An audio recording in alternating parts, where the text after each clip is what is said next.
Io, cogliendo l'occasione, se il dottor Formirà vuol dire due parole per presentarsi. Sono occupato per molti anni di aterosclerosi e di lipidi, poi dal 2000, nell'Ustrese, da dove provengo, l'ex Ustresi, ero responsabile del centro del degrado cognitivo e demenze di Dolo, Milano e Noale, e mi sono occupato di autorizzazione all'esercizio, di accreditamento, di risk management, di infezioni correlate all'assistenza.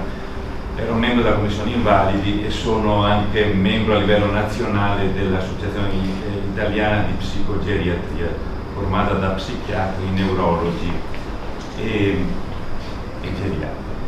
E in questa commissione a livello nazionale di Veneto ci siamo solo io e il dottor Dal Santo di Rovigo, che il direttore conosce. Sono stato sostituto a Dolo nella prima ondata del Covid, quando il dottor Cester è andato prima in ferie e poi in pensione, e durante la prima ondata ho contribuito a trasformare l'ospedale generalista di Dolo in un ospedale Covid.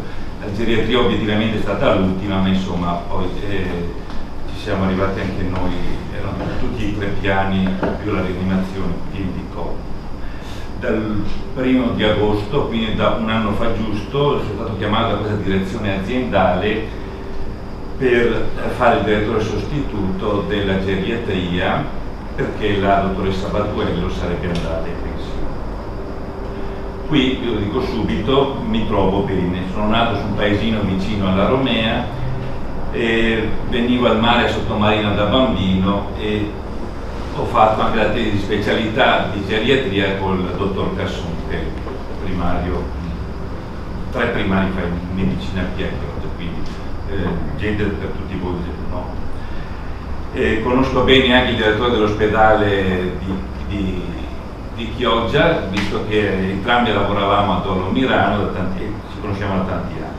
Qui ho trovato gente disponibile, naturalmente simpatica. Ho fatto alcune modifiche nella parte organizzativa sia degli ambulatori, il centro per il declino cognitivo delle demenze, l'ambulatorio generalista e quello dell'osteoporosi, un ambulatorio per la prescrizione dei presidi che nascerà subito dopo l'estate. Dicevo la parte ambulatoriale e anche la parte del reparto, che in questo momento ho preso in seconda battuta, ma che mi appresto a fare alcune modifiche, ovviamente relazionarsi alla realtà di Chioggia. E spero che queste modifiche vi siano già giunte qualche notizia, perché ho avuto l'impressione di aver snellito molto l'iter un po' più disordinato che c'era prima. Adesso mi pare di capire che i problemi siano ancora, ce ne sono ancora alcuni da risolvere, ma mi pare che un po' alla volta li stiamo risolvendo.